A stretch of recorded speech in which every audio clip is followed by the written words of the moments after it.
CompTIA ITF Plus Complete Training Course. Exam Objective 3.1 Explain the purpose of operating systems. Types of operating systems.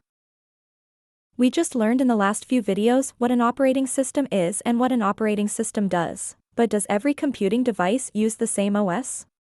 Absolutely not. There are many, and each is designed for a specific use case. Now, I have laid out a few icons behind me. How many do you recognize? Most of us are familiar with Apple, represented by the Apple icon, and no doubt you have spotted the Microsoft Windows icon behind me too.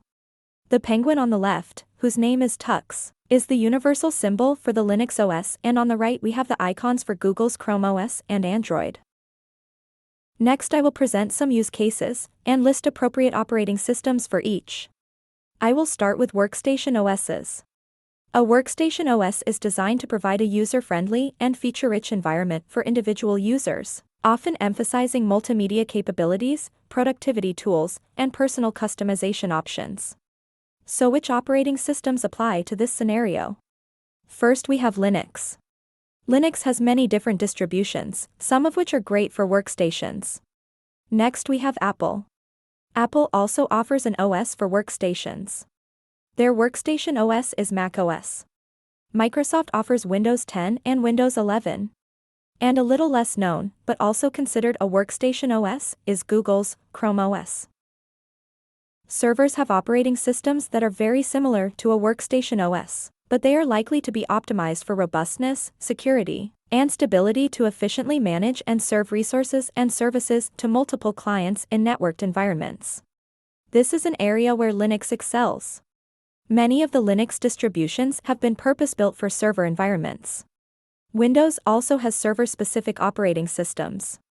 The most recent versions are Windows Server 2019 and 2022. Additionally, we have Unix. Unix is very similar to Linux as they share a lot of history, but are different enough to be mentioned separately. Moving on, we have mobile device OSs. Mobile device operating systems are fairly different than workstations and servers, as these OSs must be tailored for the constraints of smartphones and tablets, prioritizing items such as touch-based interfaces, virtual keyboards, power efficiency, and ARM processor compatibility. Currently, the mobile device market is dominated by two main OS options.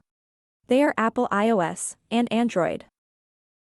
Embedded operating systems are specialized OSs designed to run on resource-constrained devices with specific functions, providing real-time capabilities, minimal resource requirements, and efficient power management, making them suitable for a wide range of embedded systems like IoT devices and gaming consoles. They often provide high reliability for static environments where regular updates are not required. I do have one more OS type to cover. It is a Type 1 hypervisor, but I will save that for my next video. Thank you for watching. Subscribe for more great content.